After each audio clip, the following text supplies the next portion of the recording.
Magandang araw po sa inyong lahat. Ang kwentong inyong mapapakinggan ay tungkol sa batang si Elmo na pangarap na maging isang mahusay na manunugis gaya ng kanyang ama na si Felix.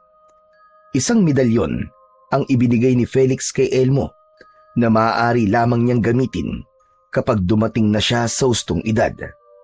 Ngunit dahil sa katigasan ng ulo ni Elmo ay isinuot at ginamit niya ang medalyon na labis namang ikinagalit ni Felix. Labis na nagdamdam si Elmo kaya naisipan niyang maglayas at sa paglalayas niyang yon ay hindi niya inakala na makakarating siya sa pugad ng mga aswang. Ano ang mangyayari kay Elmo sa pugad ng mga aswang? Magagawa pa ba niyang makaalis sa lugar na yon bago dumating ang gabi ng pag-aalay? Ngunit bago po ang lahat mga idol, huwag po nating kalimutang mag-subscribe at i-hit ang notification bell sa aking YouTube channel na The Voice Addict at Apong Isaac para sa mas marami pang makapigil hiningang kwentong aswang at katatakutan mula sa mundo ng kababalaghan. Umpisahan na po natin ang kwento. Nakadungaw sa bintana ng kanilang kubo ang batang si Elmo ng umagang yun. May pagkasabik sa kanyang mga mata at hinihintay niya ang pagdating ng kanyang tatay na si Mang Felix na isang tanyag na manunugis sa kanilang baryo. Hindi nagtagal ay nagliwanag ang muka ni Elmo nang matanaw niya si Felix. Nagmamadaling lumabas si Elmo at sinalubong niya ang tatay niya. Sa wakas, dumating ka na, tay. Kanina pa po kita inihintay. Magkwento ka na po sa nangyari sa pakikipaglaban mo sa aswang sa Santa Rita. Mamaya na, Elmo. Pumasok na muna tayo sa loob at doon na kita kikwentuhan. Pagpasok ni na Elmo at Mang Felix sa kanilang kubo ay dumulog sila sa hapagkainan. Meron doong pandesal at pritong itlog. Ipinagtimpla na rin ni Elmo ng mainit na kape ang kanyang ama. Talagang marunong ka na palang magluto, anak, ha? Hindi na ako mangangambang iwanan ka rito sa tuwing may kailangan akong puntahan. Wala naman pong mahirap sa pagpiprito ng itlog, tay. Kung nandito lang sana ang nanay mo, ay siya sana ang gagawa nito. Kung hindi lang sana siya pinatay ng mga aswang, ay kasama pa natin siya hanggang ngayon. Kaya nga po, nakakamiss si nanay, lalo na ang masasarap niyang mga luto. Iniisip ko lang po na masaya na siya sa langit kasi kasama niya na roon sina lolo at lola. Pero tay, magkwento na po kayo kung anong nangyari sa pakikipaglaban mo sa mga aswang kagabi dun sa Santa Rita. Gusto ko na pong marinig ang kwento niyo. Oo na, magkikwento na ako. Alam ko naman palagi kang sabik na marinig ang mga nangyayari sa tuwing may kinakaharap akong aswang. Siyempre naman po, gusto ko po kasing maging kagaya niyo ako pag malaki na po ako . Ayun na nga, nalaman ko na yung matandang albularyo pala ang aswang sa Santa Rita. Nung una, kinausap ko siya at sinabi kong umalis na lamang siya kaysa masaktan pa siya. Nagmatigas, nanlaban pa. Wala na ako nagawa, kundi ang labanan siya. Kasi kung hindi ko yung ginawa, ay ako mapapahamak. Ibig po bang sabihin, tay, pinatay niyo po yung aswang? Oo, ginamitan ko siya ng itak at buntot ng pagi.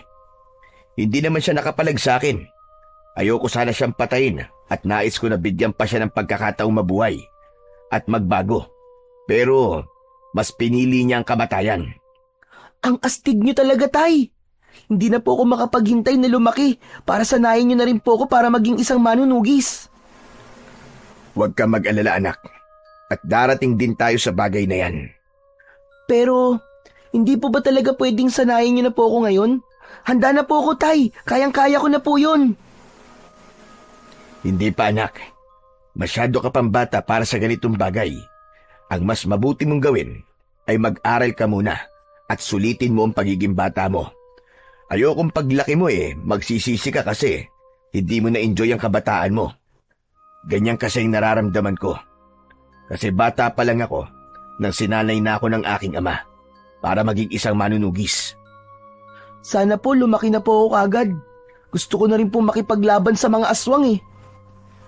Ngiti na lang ang isinagot ni Mang Felix sa sinabing yun ni Elmo at nagpatuloy na silang mag-ama sa pag-aalmusal. Simula nang magkaisip si Elmo ay naging idolo na niya ang kanyang ama.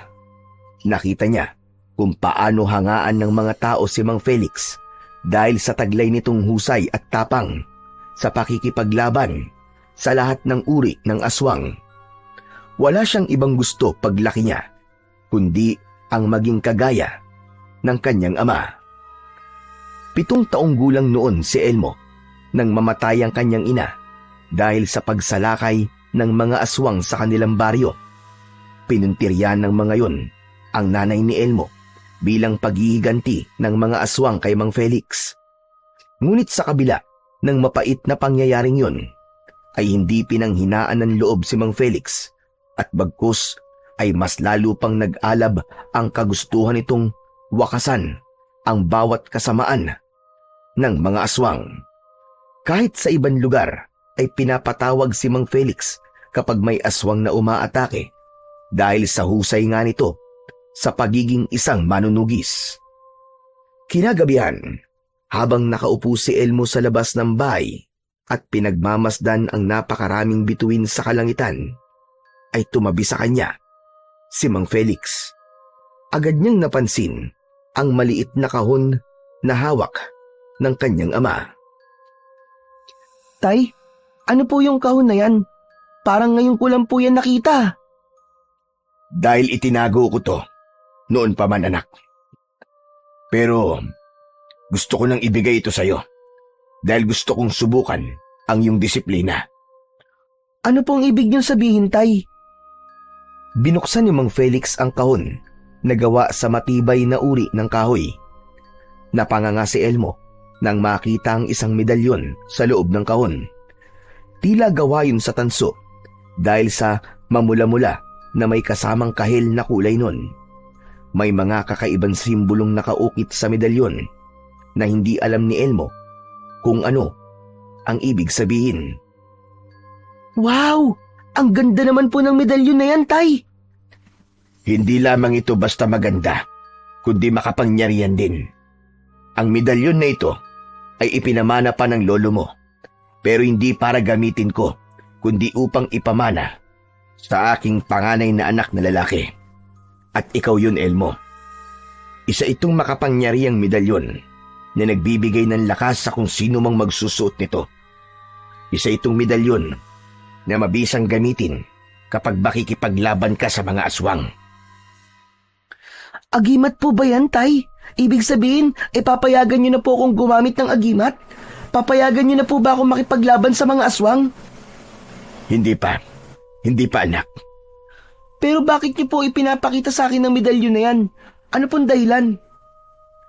Gaya ng aking sinabi, ay nais kong subukan at sanayin ang disiplina mo, anak. Simula sa gabing to, ay ikaw na mag-iingat at magtatago ng kahon na to.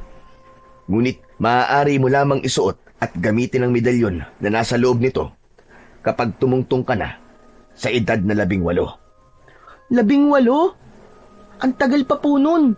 7 taon pa po ang hihintayin ko bago po ako umabot sa ganong edad. Kaya nga susubukin ito ang disiplina mo. Kailangan mong maghintay. Kapag nasa ustong edad ka na, ay saka mo lamang maaaring isuot at gamitin ang medalyon. Nagkakaintindihan ba tayo, Elmo? Hindi po ba pwedeng ngayon ko na po yan gamitin? Nagkakaintindihan ba tayo? Opo, Tay, naiintindihan ko po. Simula ngayon, ay ibibigay ko na to sa iyo, anak. Ingatan mo ang kahon na to, na para bang nandito ang buhay mo. Inabot ni Mang Felix ang maliit na kahon kay Elmo at agad yung kinuha ni Elmo. Pagkahawak niya sa kahon, ay naramdaman niya ang isang responsibilidad na kailangan niyang dalhin sa loob ng maraming taon. Alam niya na isa yung pagsubok sa kanya ni Mang Felix kung karapat dapat ba siyang maging manunugis gaya nito.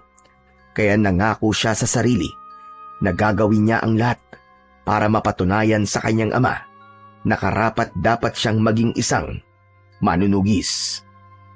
Sa mga sumunod na araw, ay madalas na hawak ni Elmo ang maliit na kahon. Binubuksan niya yon at tinititigan ang makinang na medalyon sa loob. Para bang may humihila sa kanya upang isuot yon, lalo na kapag naaalala niya ang mga pakikipaglaban ng kanyang ama sa mga aswang. Ramdam niya ang bigat ng tukso, ngunit kasabay nun ay ang takot na baka mabigo siyang sundin ang bilin ng kanyang ama. Isang umaga, mag-isa si Elmo sa bahay nila. Nakaupo siya sa labas at gaya ng dati ay hawak niya ang maliit na kahon habang tinitignan niya ang medalyon. Alam mo, gusto talaga kitang isuot eh. Kaya lang, baka kapag ginawa ko yun, hindi na ako sanayin ni tatay na maging kagaya niya. Pangarap ko pa naman na maging manunugis kapag malaki na ako. Elmo! Laro tayong patintero! Umangat ang mukha ni Elmo nang marinig niya ang boses ng kaibigan niyang si Iking. Lumapit si Iking sa kanya at tinignan nito ang hawak niyang kahon. Hindi ako pwedeng umalis ng bahay, Iking eh. Nasa palengke kasi si tatay. Kaya kung aalis ako, walang magbabantay dito sa bahay namin. Ay, ganun ba? Sayang naman. Bakasyon pa naman tapos nandito ka lang palagi sa bahay nyo. Teka, ano ba yung hawak mo? Hindi mo ba nakikita? Di kahon. Alam kong kahon yan. Ang tinutukoy ko ay ang medalyon na nasa loob ng kahon. Ang ganda naman niya. Pwede bang pahawak? Hindi mo to pwedeng hawakan, Iking. Ang damot naman. Hahawakan ko lang naman eh. Hindi ko naman nanakawin yan eh. Kahit na, hindi talaga pwede kasi hindi ito isang normal na medalyon. Ano ba yan? At para namang ginto yan at ayaw mong ipahawak. Huwag kang maingay at huwag mong ipagsasabi to kahit kanino Isa kasi itong makapangyarihang agimat na ibinigay sa akin ni tatay at sabi niya, kapag sinuot ko to ay magkakaroon ako ng lakas at galing sa pakikipaglaban sa mga aswang. Wow! Ang astig naman! Talagang susunod ka sa yapak ng tatay mo bilang isang manunugis Siyempre, idol ko si tatay kaya gusto kong maging kagaya niya. Sige nga, isuot mo nga yung medalyon. Tignan natin kung anong mangyayari. Hindi ko pa to pwedeng isuot, Iking. Ang sabi ni tatay ay kapag 18 taong gulang na raw ako, saka ko lang to maaaring gamitin. Hinayaan niya akong itabi to kasi gusto niyang subukin ang disiplina ko. Hindi ba sabi mo nasa palengke yung tatay mo? Ibig sabihin, hindi niya malalaman na isusuot mo yan ngayon. Sige na, kahit 3 second lang. Gusto ko lang makita kung anong mangyayari sa'yo. Tumigil ka, wag mo na nga akong tinutukso, Iking. Hindi ka magtatagumpay kahit na anong pilit ang gawin mo. Si tatay ang susundin ko at hindi ikaw. Ang pangit mo naman kabanding. Bahala ka nga sa buhay mo kung ayaw mong isuot yung medalyon mo. Aalis na lang ako at baka nagsisimula na sila maglaro Sige, bye-bye. Tinundan na lang ng tingin ni Elmo ang papalayong si Iking. Nang mapag-isa siya, ay muli niyang tinignan ang medalyon. Kinuha niya yon mula sa kahon at pinagmasdan niya ng mabuti ang bawat detalye nun. Pinilit niyang unawain ang bawat nakaukit doong simbolo, pero kahit isa ay wala siyang naintindihan. Hanggang sa nakaramdam si Elmo ng kuryosidad sa kung ano ang nangyayari sa kanya. Sa sandaling isuot niya ang medalyon. Siguro naman hindi pa uuwi si tatay. Susuotin lang naman kita ng mabilis, tapos uubarin din kita kagad. Akmang isusuot na sana ni Elmo ang medalyon sa kanyang leeg nang biglang dumating ang kanyang ama. Natataranta niyang ibinalik sa kahon ang medalyon. Seryoso ang muka ni Mang Felix nang lumapit yun sa kanya. Tatay, nakabalik na po pala kayo. Ang bilis niyo naman po. Ano yung nakita ko kanina, ha? Ha? Ang alin po? Huwag ka nang magmaang-maangan, Elmo. Huling-huli kita. Isusuot mong medalyon. Hindi ba sabi ko sa'yo ay hindi mo pa maaaring gamitin yon hanggat Wala ka pa sa tamang edad. Isusuot ko lang naman po sandali. Hindi ko naman po gagamitin. Kahit na, ang usapan ay usapan. Pero tay, kung hindi niyo po ako papayagan na isuot itong medalyon, ay mas mabuti pang kayo na lang po ang magtago nito. Matutukso lang po kasi ako na isuot to kapag nasa akin to eh. Hindi maaari. Kailangan ay magkaroon na kayo ng koneksyon ng medalyon na yan habang bata ka pa lang upang pagdating ng takdang panahon ay magiging madali na para sa'yo ang pagtanggap ng kapangyarihan yan. Isa pa, hindi ba't ang sabi ko sa'yo ay kailangan kong subukan ng iyong disiplina?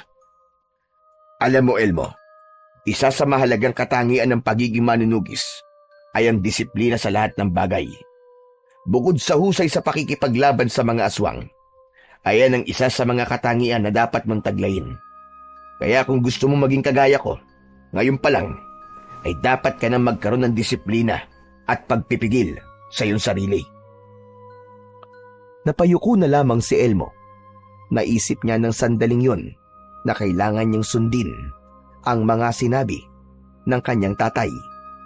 Hindi man niya masyadong nauunawaan ng lahat, ay alam niya na mas marami ng nalalaman at karanasan sa buhay ang tatay niya, kaya dapat niyang gawin ang mga utos at gusto nito. Hanggang sa dumating na ang kapayapaan sa baryo ni na Elmo ay nasira nang kumalat sa buong baryo ang balita na may aswang na umaatake sa mga tao tuwing gabi. Nagsimula yon sa mga nawawalang mga tao hanggang may ilang bangkay nang natagpuan sa iba't ibang parte ng baryo na wala ng lamang loob. Dahil doon ay hindi na mapalagay ang mga tao. Ang dating tahimik na baryo ay napalitan ng kaba at takot sa tuwing sumasapit ang dilim. Sa gitna ng takot na bumabalot sa lahat, ay gabi-gabi namang lumalabas si Felix, dala ang itak nito upang tugisin ang mga aswang. Isang gabi, habang naghahapunan, ay napansin ni Elmo na nagmamadali sa pagkain ng kanyang ama. Tay, dahan-dahan naman po kayo sa pagkain at wala po kayong kaagaw, baka mabulunan po kayo niyan eh. Kailangan ko magmadali dahil magroronda pa ako sa baryo. Hindi natin alam kung kailan muling aatake yung aswang. Tay, kumusta na po pala ang pagtugis niyo sa aswang? Hindi pa rin kami nagtatagpo. Pero sa aking palagay, ay sa gubat niya dinadala ang mga biktima niya. Ilang beses nang may natagpo ang bangkay sa gubat. Nung umikot din ako sa gubat nung isang araw, ay may nakita akong mga natuyong dugo sa lupa, na ang hugis ay paa ng aswang. Ibig sabihin po, sa gubat po kayo magtutungo ngayong gabi? Tama ka, doon nga anak. Kailangan na namin magkaharap ng aswang na yon para mapatay ko na siya.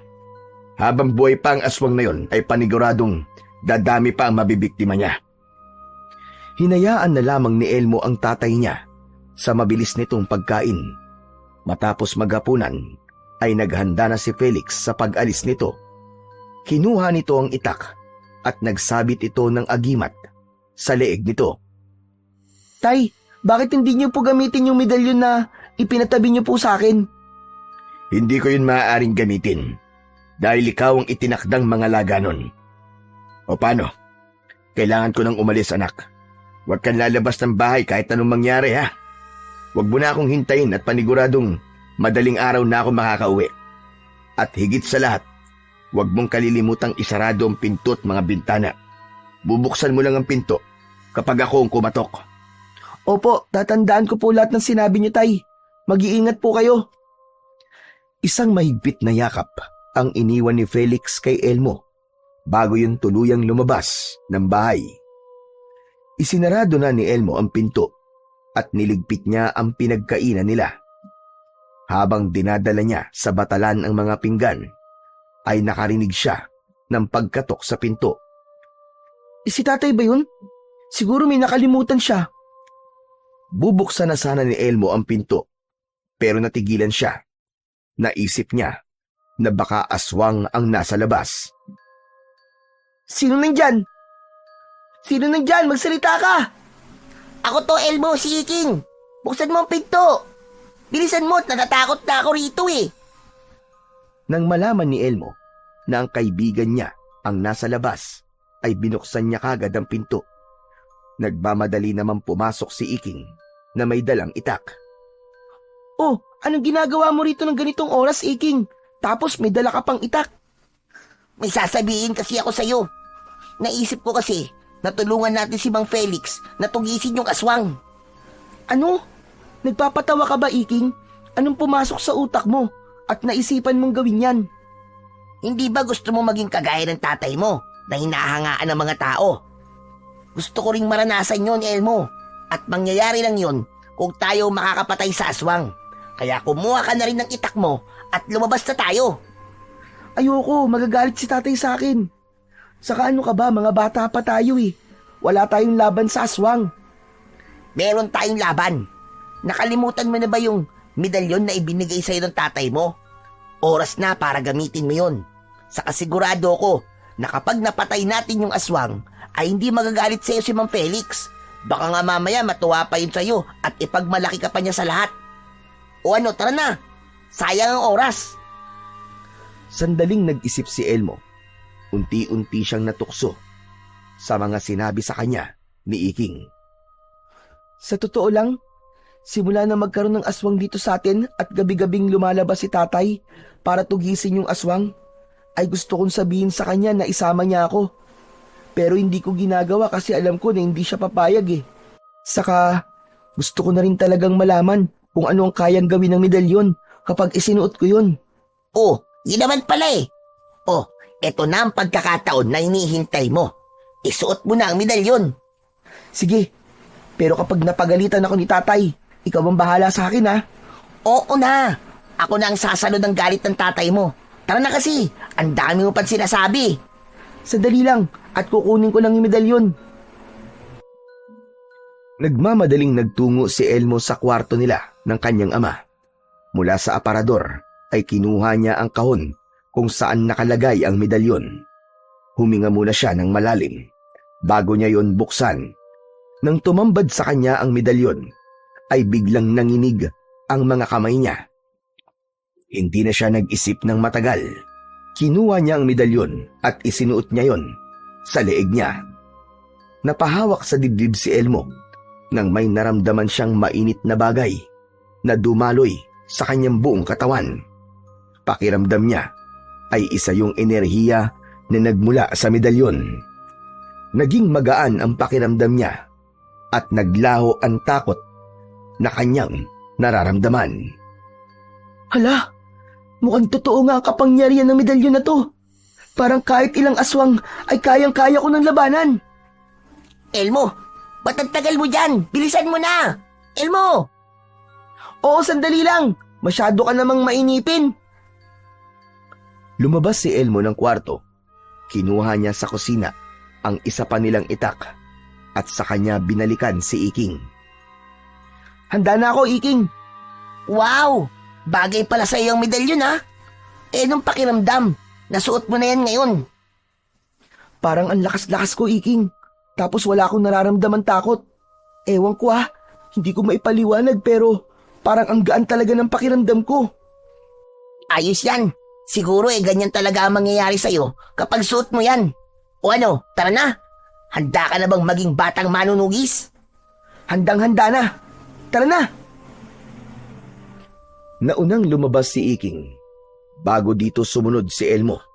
Isinarado niya ang pinto at nagsimula na silang maglakad para hanapin ang aswang. Teka, saan pala natin makikita yung aswang na yon, Elmo? Sa gubat. Ang sabi kasi ni tatay sa akin ay may hinala siya na nasa gubat yung aswang. Kaya sa gubat tayo pupunta. Sandali lang. Sa gubat talaga? Paano kung kailangan natin ng tulong? Paano tayo hihingi ng tulong sa ibang tao? Kita mo na? Parang natatakot ka na. Plano mo to, di ba? Ikaw ang nakaisip nito tapos bigla ka matatakot. Ang labo mo rin eh. Akala ko kasi dito lang tayo sa mismong baryo eh.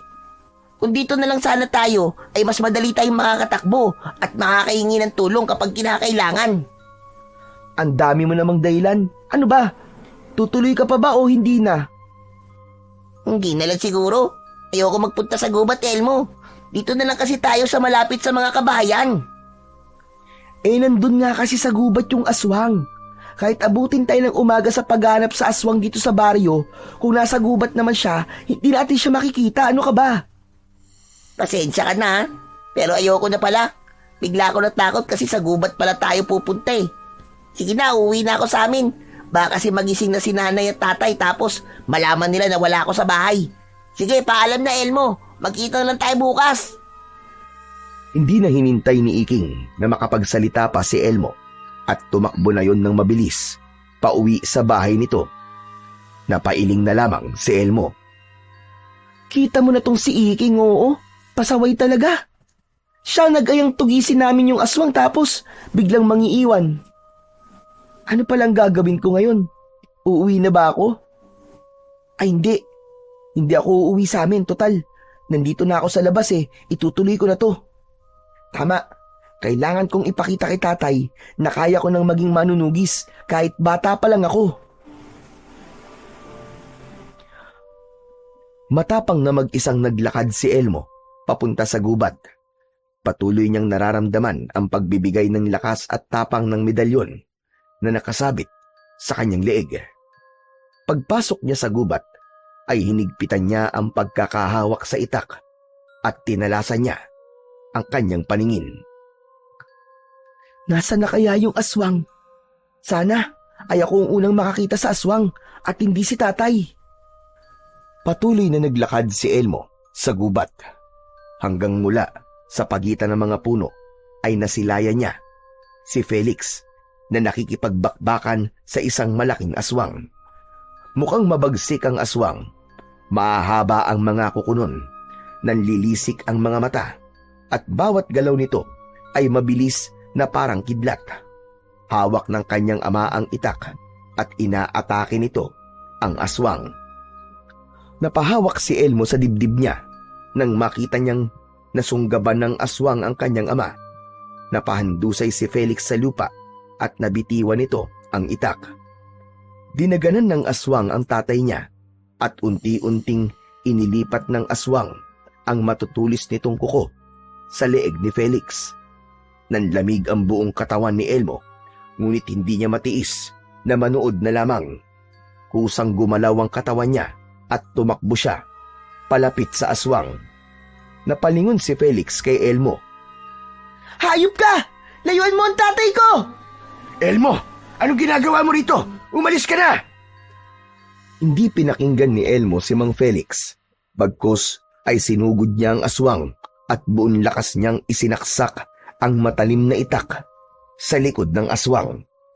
Suminghal ang aswang at tumayo yun. Humarap yun kay Mang Felix habang mahinang umaangil na parabang isang mabangis na hayop. Muling umatake si Elmo at tinaga niya ang braso ng aswang. Halos maputol ang braso ng aswang sa lakas ng pag-atake ni Elmo. Matapos yun, ay sinaksak niya sa dibdib ang aswang na naging dahilan ng kamatayan nun. Malakas na bumagsak ang walang buhay na aswang sa lupa. Hingal na hingal si Elmo habang hawak ang itak na puno ng dugo. Nang tignan niya si Mang Felix, ay namimilog ang mga mata nito habang nakatingin sa kanya. Halatang hindi yun makapaniwala sa ginawa ni Elmo. Tumayo si Mang Felix at pagkalapit nito kay Elmo ay mahigpit nitong hinawakan ng braso niya, sabay hila sa kanya palabas ng gubat. Teka, sandali lang po, tay. Huwag po kayo magalit sa akin. Magpapaliwanag po ko. Pag uwi natin sa bahay, saka ka magpaliwanag. Hindi nakaramdam ng takot si Elmo nang labanan niya ang aswang kanina. Pero sa tono ni Mang Felix ay labis ang takot na lumukob sa kanya. Alam niyang kapag ganun na magsalita ang tatay niya, ay talagang galit na ito. Nang makarating sina Elmo at Mang Felix sa bahay nila, ay pabalyang isinarado ni Mang Felix ang pinto. Napapitlag si Elmo. Humarap si Mang Felix sa kanya. Madilim ang mukha nito, kaya bahagyang napaatras si Elmo. O ano? Ngayon ka magpaliwanag, Elmo. Ipaintindi mo sa akin kung bakit mo ko sinuway. Sorry po, Tay. Gusto ko lang naman pong ipakita sa inyo na kaya ko na pong makipaglaban sa mga aswang eh. Hindi ka ba marunong makaintindi? Hindi ka ba makapaghintay sa tamang panahon para maging isa kang manunugis? Alam mo bang sa pagsuway mo sa akin, ay ipinakita mo lang sa akin na hindi ka karapat-dapat na maging kagaya ko. Wala kang disiplina. Masyado ka nagpapadala sa bugso ng damdamin mo. At kung anong naisipan mong gawin, ay ginagawa mo nang hindi mo pinag-iisipan. Pero Tay, hindi niyo po ba nakita ang ginawa ko kanina? Pinatay ko po yung aswang Saka hindi po niya ako nasugatan. At sa tingin mo ba, ay dapat kong ikatuwa yun? Paano kung hindi ganun na nangyari? Paano kung ikaw ang napatay niya? Ilang beses ko bang kailangan sabihin sa'yo, Elmo? Ilang beses? Huwag mong gagamitin ang medalyon, lalo na't hindi mo pa yan kayang kontrolin. Pero Tay, sa tingin ko kaya ko naman po eh. Tumigil ka! Hindi mo dapat nilalagay sa alanganin ng buhay mo nang dahil lamang sa kapusukan mo. Hindi mo naiintindihan, Elmo. Paano kung may nangyari sa iyong masama kanina? Paano na ako? Paano na ang lahat ng pinaghirapan ko para protektahan ka? Ginawa ko lang naman po yun kasi gusto mong patunayan na kaya mo. Dahil iniisip mong pwede ka nang sumabak sa pakikipaglaban sa mga aswang na parang ako. Pambihira. Mag-isip ka nga. Hindi ka pa handa. Bata ka pa, Elmo. Wala ka pang alam sa tunay na panganib ng pagiging manunugis. Tandaan mo ito. Hindi ka pwedeng maging manunugis. Hinding-hindi. Biglang kinuha ni Mang Felix ang medalyon mula sa leeg ni Elmo. Nagulat si Elmo sa ginawang yun ni Mang Felix. Bakit niyo po kinuha ang medalyon, Tay? Hindi to dapat nasa iyo. Dito ko na tinatapos ang pangarap mo maging manunugis. Binigo mo ko, Elmo. Binigo mo ko! Napayuko si Elmo at halos hindi siya makagalaw. Durog na durog siya sa mga salitang natanggap niya mula sa kanyang ama na si Mang Felix. Hindi niya magawang salubungin ang galit na tingin ng tatay niya sa kanya dahil yun ang unang beses na nagalit ito ng ganun katindi sa kanya. Labis na nasaktan si Elmo sa mga sinabi sa kanya ni Mang Felix. Hanggang sa sumunod na araw ay labis niya yung dinamdam. Maghapon siyang hindi kinausap ng tatay niya at ramdam niya na galit pa rin yun sa kanya. Naisipan ni Elmo na maglakad-lakad. Nakarating siya sa ilog na nasa gilid ng kanilang baryo. Naupo siya sa isang malapad na bato habang nakatingin sa umaagos na tubig sa ilog. Nagulat siya nang may biglang humawak sa likod niya. Paglingon niya ay nakita niya si Iking. Natatawa yung umupo sa tabi niya. Nakakatawa ang mukha mo. Gulat na gulat ka. Umalis ka na nga rito. Gusto ko mapag-isa. Kanina pa nga kitang hinahanap tapos papaalisin mo ko. Gusto ko lang naman malaman kung ano yung nangyari kagabi. Tumuloy ka ba sa gubat? Oo. At nakita ko yung aswang. Ang totoo niyan ay ako nakapatay dun sa aswang. Ano? Totoo ba sinasabi mo? Baka naman nag-iimbento ka na ng kwento, ha? Kung ayaw mo maniwala, edi wag. Ito naman ang init ng ulo. Sa bagay, may agimat ka nga palang suot kaya hindi nakapagtataka na napatay mo yung aswang. Sayang, dapat pala sumama ako sa iyo kagabi. Nakita ko sana kung paano mo pinulbos yung aswang. Ikaw kasi, masyado ka kasing matatakutin. O tapos, ano nangyari pagkatapos mo mapatay yung aswang? Alam ko na. Natuwa si Mang Felix sa'yo at humanga sa'yo, no? Kabaligtaran niya na nangyari, Iking. Hindi natuwa si tatay sa akin. Nagalit pa nga siya sa akin kasi sinuway ko siya. Galit na galit siya sa akin kagabi. Sinigawan niya ako at sinabihan ng masasakit na salita. Grabe, Iking. Sobrang liit ng tingin ko sa sarili ko dahil sa mga sinabi ni tatay. Ang sabi pa niya, hindi ako pwedeng maging manunugis. Tapos, kinuha pa niya sa akin yung medalyon. Ay nako, bakit iba ang nangyari sa inaasahan natin? Akala ko pa naman Matutuwa si Mang Felix kasi napatay mo yung aswang. Ewan ko ba kay tatay. Hindi ko talaga siya maintindihan. Kaya ko naman ang gamitin yung medalyon eh. At kaya ko na makipaglaban sa mga aswang kahit bata pa lang ako. Hindi ko alam kung bakit kailangan ko pang maghintay na umidad ako ng 18 bago niya ako hayaan na maging manunugis. Siya nga, bata pa lang siya. Sinasanay na siya ng tatay niya tapos pagdating sa akin ay hindi niya yun magawa. Kawawa ka naman pala kung ganun. Ano na palang plano mo ngayon? Paano ka na niyan magiging manunugis kung wala na sa'yo ang medalyon? Hindi ko alam kung anong sunod kong gagawin pero hindi ako papayag na hindi ako maging manunugis. Kahit ayaw ni tatay ay magiging kagaya pa rin niya ako. Papatunayan ko sa kanya na kaya kong makipaglaban sa mga aswang. Alam mo, sa tingin ko, hindi ka magiging manunugis hanggat kasama mo ang tatay mo. Anong ibig mo sabihin, Iking? Hindi ba si Mang Felix ang pumipigil sa'yo para maging manunugis kasi sinuway mo siya? Kung wala siya sa tabi mo, syempre, magagawa mo na ang gusto mo. Teka, gusto mo bang maglayas ako sa bahay namin? Yan ba ang gusto mong sabihin? Uy, wala akong sinasabing ganyan ha.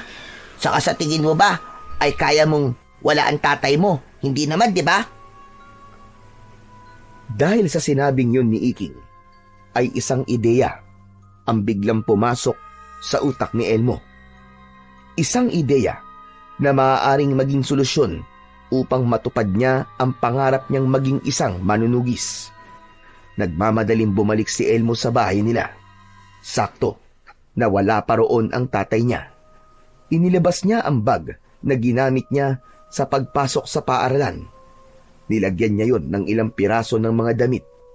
Hinanap niya ang kahon kung saan nakalagay ang medalyon. Nakita niya yon sa mga damit ng tatay niya. Inilagay niya rin yun sa bag. Itinago niya sa ilalim ng papag ang bag. Dahil sa labis na tampo ni Elmo sa kanyang tatay, ay naisipan niya na maglayas na lang upang magawa na niya ang gusto niya. Gabi na nang dumating si Mang Felix. Ramdam pa rin ni Elmo na galit ito dahil kahit isang salita mula rito ay wala siyang narinig. Kahit sabay silang kumakain, ay hindi man lang siya kinausap ni Mang Felix. Pagsapit ng pagtulog, ay magkatabing nahiga sina Elmo at Mang Felix sa papag. Dahil napatay na ni Elmo ang aswang sa kanilang baryo, ay hindi na kailangan lumabas ng tatay niya tuwing gabi. Matyagang naghintay si Elmo. Nang marinig niya ang paghilik ni Mang Felix, ay saka siya bumaba ng papag. Tahimik ang pagkilos niya. Kinuha niyang bag sa ilalim ng papag at saka siya lumabas ng kanilang bahay. Ay, salamat. Nakalabas din ako. Sorry, tay, kung nalayas na ako. Ayaw mo naman kasi ako maging isang manunugis, kaya mas makabubuti pa na mawala na ako sa buhay mo para magawa ko na ang gusto ko. Babalik na lang ako kapag malaki na ako at isa na akong ganap na manunugis. Nagsimulang maglakad si Elmo. Nagtungo siya sa gubat dahil alam niya na meron dong mas mabilis na daan papunta sa kabilang baryo. Halos isang oras nang naglalakad si Elmo sa gitna ng gubat, pero hindi pa rin niya makita-kita ang daan palabas sa lugar na yon. Alam niya na sa sandaling yon ay naliligaw na siya. Anak ng, nasa na ba ako? Bakit parang iba na ang daan na to? Baka kung saan na ako napunta nito ah. Ang mabuti pa siguro ay magpahinga na lang muna ako tapos bukas na lang ako ng umaga maglalakad ulit para mas madali ko nang makita ang daan. Nakahanap si Elmo ng isang maliit na kuweba. Pumasok siya roon at nahiga siya sa isang malapad na bato. Kahit matigas ang inihigaan niya, ay mabilis siyang nakatulog dahil sa labis na pagod. Umaga na nang magising si Elmo. Pagmulat ng kanyang mga mata, ay ang tatay niya ang agad na pumasok sa kanyang isip. Bigla siyang nakaramdam ng lungkot nang mapagtanto niya na kung itutuloy niya ang kanyang paglalayas, ay baka malungkot ang tatay niya. Siguro, nasabi lang sa akin ni tatay yung masasakit na salita na yun kasi lubha siyang nag-aalala para sa akin. Ang dapat siguro ay bumalik na ako sa bahay kasi baka nag-aalala na sa akin si tatay. Tumayo na si Elmo matapos niyang isukbit sa likod ang kanyang bag. Paglabas niya ng kuweba ay natigilan siya. Luminga siya sa paligid at pinilit niyang alalahanin kung saan ang daan pabalik sa kanilang baryo. Lagot, nasang parte na ba kasi ako ng gubat? Ngayon lang ako nakapunta rito ah. Pinilit labanan ni Elmo ang kabang nararamdaman niya nang mapagtanto niyang naliligaw na talaga siya. Nagsimula na siyang maglakad at umasa siya na makakabalik din siya sa baryo nila sa direksyon na pinili niyang tahakin. Makalipas ang 2 oras ay nasa loob pa rin ng gubat si Elmo. Pakiramdam niya ay nagpapaikot-ikot lamang siya roon at hindi na siya makakalabas ng gubat. Nanunuyo na ang lalamunan niya dahil sa uhaw at kumakalam na ang sikmura niya dahil sa labis na gutom. Tatay, nasan ka na ba? Sana naman ay hinahanap mo ako kasi hindi ko na alam kung makakalabas pa ba ako sa gubat na to o hindi na. Kung meron mang engkanto o diwata na nakakarinig sa akin, sana naman tulungan niyo ako makauwi sa bahay namin. Naliligaw na po ako. Sa kabila ng pagod, gutom at uhaw, ay hindi pa rin tumigil sa paglalakad si Elmo. Hanggang sa may natanaw siyang kabahayan sa hindi kalayuan. Kahit paano, ay nabuhayan siya ng loob. Dahil sa wakas, ay meron na siyang mapagtatanungan kung paano siya makakabalik sa baryo nila. Binilisan ni Elmo ang paglalakad. Pagdating niya sa tila maliit na baryo, ay napansin niya nakakaunti lamang ang mga taong naroon. Kapansin-pansin din ang malalim na tingin ng mga tao sa kanya. Lahat ay nakatuon ang mga mata kay Elmo. Nakakatakot naman sila kung makatingin. Parang kakainin nila ako ng buhay. Huminto si Elmo sa tapat ng isang kubo kung saan may isang matandang babaeng nagwawalis. Maliit na babae ang matanda. Puro puti na ang buhok nito na ang haba ay umaabot sa bewang nito. Lumapit si Elmo sa matandang babae at nanlaki ang mga mata ng matanda pagkakita sa kanya. Magandang umaga po, Lola. Pwede po ba akong magtanong sa inyo? Nagtaka si Elmo nang bigla siyang inamoy sa leeg ng matanda. Mas lalong lumaki ang gulat ng matanda. Teka, mabaho na po ba ako? Naku, pasensya na po at kagabi pa po kasi ako naglalakad sa gubat eh. Isa kang tao. Opo, tao nga po ako. Ano po bang tingin niyo sa akin? Tumingin sa paligid ang matandang babae na para bang meron itong kinatatakutan. Hinawakan siya ng matanda sa braso at hinila siya nito papasok sa kubo nito. Isinarado ng matanda ang pinto. Naglaho ang kaba at pagtataka kay Elmo. Bakit niyo po ako dinala rito? Magtatanong lang naman po ako sa inyo. Anong ginagawa mo rito, bata? Paano ka napunta rito? Mangyaring naglayas po kasi ako sa bahay namin. Dumaan po ako sa gubat para makapunta po sa kabilang baryo. Tapos naligaw po ako. Bigla ko na lang po nakita itong mga bahay dito kaya nagpunta po ako rito para magtanong kung paano po makakabalik sa baryo namin. Hindi mo ba alam kung anong lugar itong napuntahan mo? Hindi po. Ngayon ko lang nga po nalaman na meron palang maliit na baryo rito eh. Anong lugar po ba to? At nasa loob po ng gubat. Ang lugar na ito ay pugad ng mga aswang. Lahat ng nakatira rito ay mga aswang. Nanlaki ang mga mata ni Elmo. Biglang nanlamig ang buong katawan niya. Pero makalipas ang ilang sandali, ay tumawa siya. Lola naman eh. Huwag na po kayo magbiro. Sabihin niyo na lang po sa akin kung alam niyo ang daan palabas po ng gubat na to. Halata naman po kinatakot niyo lang ako eh. Paano naman po ito magiging pugad ng mga aswang? Parang wala naman po yatang ganun. Hindi madaling lumabas sa lugar na ito para sa iyong kaalaman. Lahat ng taong naliligaw dito ay hindi na nakakalabas ng buhay. Maling-mali na nagpunta ka rito, bata. Teka, seryoso po ba kayo sa sinasabi niyo, Lola? Mukha ba ako nagbibiro sa iyo? Hindi mo ba napansin ang tingin sa iyo ng mga taong nasa labas? Magpasalamat ka dahil umaga ngayon, kaya hindi nila pinagpiestahan ang iyong katawan. Pero ang sabi niyo po, ay lahat po na nakatira rito ay mga aswang. Ibig sabihin po, aswang din po kayo. Dahil sa naisip na yon ni Elmo, ay biglang tumakbo ang bata papunta sa pinto para tumakas.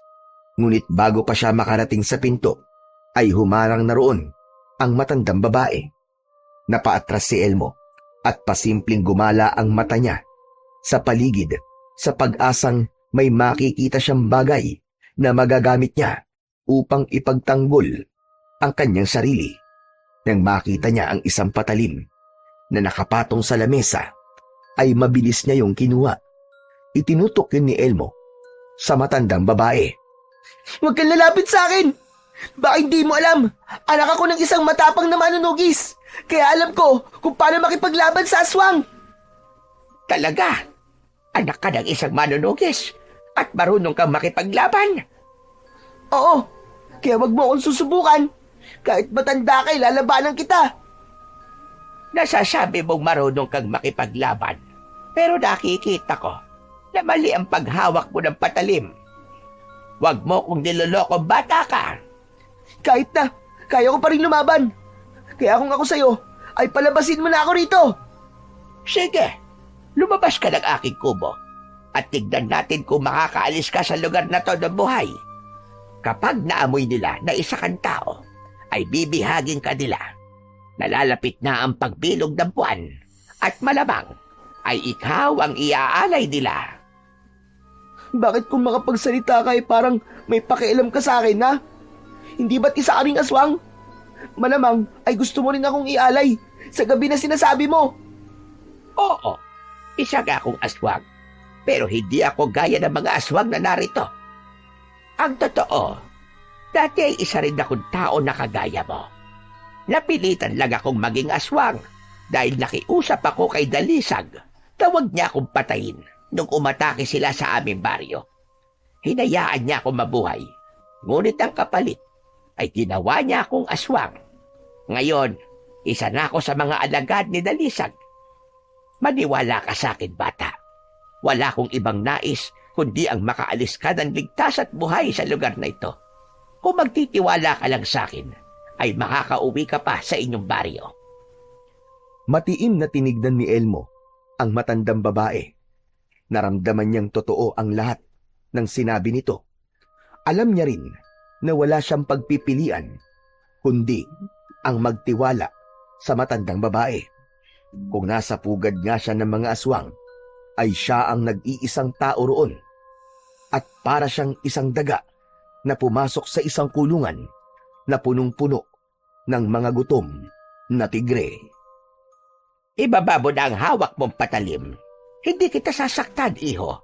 Maniwala ka sa akin. Nanginginig ang mga kamay na ibinalik ni Elmo ang patalim sa ibabaw ng lamesa.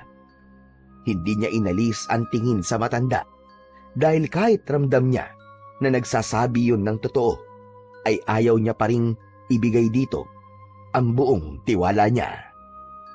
Umalis ang matandang babae sa harapan ng pinto at naupo ito sa isang upuang nasa tabi ng lamesa. Inutusan nito si Elmo na maupo. Pagkaupo naman ni Elmo ay nakatingin pa rin siya sa matandang babae. Ako nga pala si Lukring, pero maaari mo kung tawaging Lola Lukring. Ikaw, anong pangalan mo, bata? Elmo po. Elmo po ang pangalan ko. Isang malaking pagkakamali na naligaw ka sa lugar na ito, Elmo. Malaki ang posibilidad na kapag nalaman ng ibang aswang na isa kang tao, ay paniguradong papatayin ka nila. Pero ang sabi niyo po, itutulungan niyo po ako, di ba, na makauwi po sa baryo namin? Hindi po ba talaga ako maaaring umalis na ngayon? Gaya na sinabi ko kanina, ay hindi ka maaaring umalis ngayon o sa mga susunod na araw. Pero kailangan ko na pong makauwi sa bahay namin, Lola eh. Sigurado po ako na nag-aalala po sa akin ng tatay ko. Eh bakit kasi naglayas ka sa inyo? Tapos bigla mo may isipang bumalik. Pastilad ka, bata ka. Nagtatampo po kasi ako sa tatay ko. Isa po siyang kilalang manunugis at pangarap ko po na maging kagaya niya. Binigyan niya po ako ng medalyon at ang sabi niya ay maaari ko lamang gamitin yun kapag 18 taong gulang na ako. Pero ang nangyari, ginamit ko po yun at nakipaglaban po ako sa isang aswang. Yung po ang dahilan kaya nagalit po sa akin si tatay. Marami po siyang sinabi sa akin na masasakit na salita, gaya ng wala akong disiplina at hindi po ako pwedeng maging manunugis. Sobra po ako nasaktan sa mga sinabi niya sa akin, kaya nagleyas po ako. Sa tingin ko, ay hindi naman galit ang tatay mo sa iyo, Elmo. Nasabi niya lamang yon dahil nag-aalala siya sa iyo. Yan nga din po na pagtanto ko kaya naisipan ko pong bumalik na po sa bahay namin. Kaya lang naligaw naman po ako at napunta rito sa pugad ng mga aswang. Pero Lola, kailan po ba ako pwedeng umalis dito? Kapag sumapit na ang pagbilog ng buwan, magiging abala ang lahat ng aswang dito at sasamantalahin natin ang pagkakataong yon para makatakas ka. 4 na gabi pa bago dumating ang pagbilog ng buwan, kaya 4 na gabi ka rin munang mananatili rito. Pero hindi po ba masyadong mapanganib yun? Paano po kung malaman ng ibang aswang na isa akong tao, lalo na't nakita nila ako kanina sa labas? Alam na po nila na nandito po ako sa bahay niyo. Huwag kang mag-alala. Dahil meron akong solusyon pagdating sa bagay na yan. Sandali lang. At meron labang akong kukunin. Tumayo si Lola Lukring. May binuksan itong isang kahon na gawa sa kahoy na nakalagay sa isang sulok ng kubo. Isang maliit na bote na may laman na itim na likido ang kinuha nito. Muli itong umupo at ipinatong nito ang maliit na bote sa lamesa. Ano po yan, Lola Lukring? Kung hindi mo na itatanong, ay isa kong albularya sa aming baryo noon. May kaalaman din ako sa paggawa ng mga gamot at ang likidong nasa loob ng bote na yan ay makatutulong sa iyo upang hindi malaman ng kahit na sinong aswang na isa kang tao. Kailangan mong inumin yan, Elmo. Nang sa gayon, kapag inamoy ka ng isang aswang, ay iisipin nila na isa ka ring aswang. Parang nakakadiri naman po ang laman yan, Lola. Wala po bang ibang kulay? Itim po talaga. Yan na lamang ang huling bote na meron ako. Kaya huwag ka nang magreklamo. Napakahirap hanapin ng mga sangkap yan dahil hindi kami nakakalabas sa lugar na ito. Maliban na lamang kung uutusan kami ni Danisag na lumabas. Ginawa ko talaga ang gamot na yan para sa ganitong pagkakataon. Magpasalamat ka na lang na meron pa ako niyan dahil yan ang magliligtas sa iyong buhay. Kinuha ni Elmo ang bote. Nang alisin niya ang takip nun, ay inamoy niya ang likidong nasa loob. Umasim ang muka niya dahil sa masangsang na amoy ng likido. Nakakadiri naman po, Lola. Bakit parang bulok na kuko ang amoy nito? Ano bang mga nilagay mo rito? Ang baho! Gusto mo ba talaga malaman? Meron niyang tinustang galit na langgam, apdo ng aswang, at saka... Tama na po, tama na. Ayoko na palang malaman ng mga nilagay niyo po rito. At baka mas lalo kong hindi inumin yan. Elmo, kailangan mong inumin yan. Isipin mo na kunwari hindi mo yan iinumin ay manganganib ang iyong buhay. Kung gusto mo pang makabalik ng buhay sa bahay nyo, ay kailangan mo ang likidong yan. Pero ano po bang lasa nito, Lola Lukring? Inumin mo na lang at huwag ka ng maraming tanong. Sige na. Wala na po ba talagang ibang paraan? Hindi ko po talaga kayang inumin yan. Amoy pa lang alam ko ng pangit ng lasa eh. Ang dami mo pa sinasabing bata ka. Akin na nga yan. At ako na magpapainom sa iyo. Tumayo si Lola Lokring at inagaw nito ang bote kay Elmo. Inutusan siya nitong tumingala at ngumanga na ginawa naman niya. Nang ibukan ni Elmo ang bibig niya, ay itinaktak doon ni Lola Lokring ang malapot na itim na likido. Hindi maintindihan ni Elmo ang lasa nun. Sobrang pait na maasim-asim. Iluluwa niya sana ang likido, pero pinisil ni Lola Lokring ang ilong niya. Walang nagawa si Elmo, kundi ang huminga gamit ang bibig. At doon na tuluyang dumausdos ang likido, papunta sa kanyang lalamunan. Naduwal siya, pero mahigpit na tinakpan ni Lola Lokring ang bibig niya, gamit ang palad nito. Huwag mong isusuka.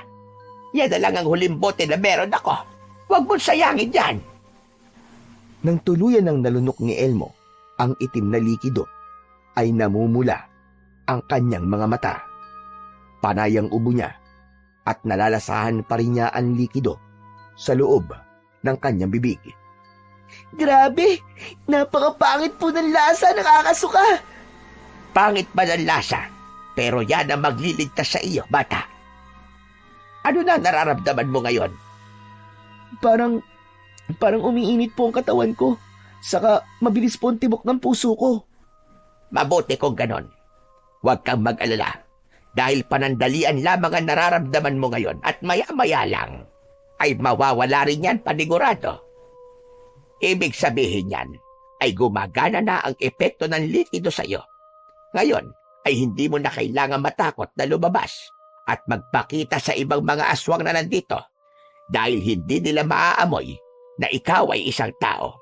Iisipin nila na ikaw ay isa sa amin.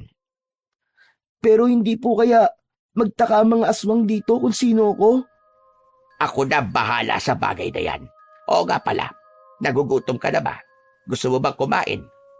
Opo, sana. Kagabi pa po kasi ako hindi kumakain eh. Hindi nagsalita ang matanda. Tumayo ito at binuksan nito ang isang tapayan. Kumuha ito ng pinggan at may kinuha itong pinatigas na karne mula sa tapayan. Kumuha ito ng isang baso ng tubig at nilapag nito yun sa harapan ni Elmo. Nahindik si Elmo pagkakita niya sa karne. O siya, sige, kumain ka na. Sandali lang po. Hindi po ako aswang ha.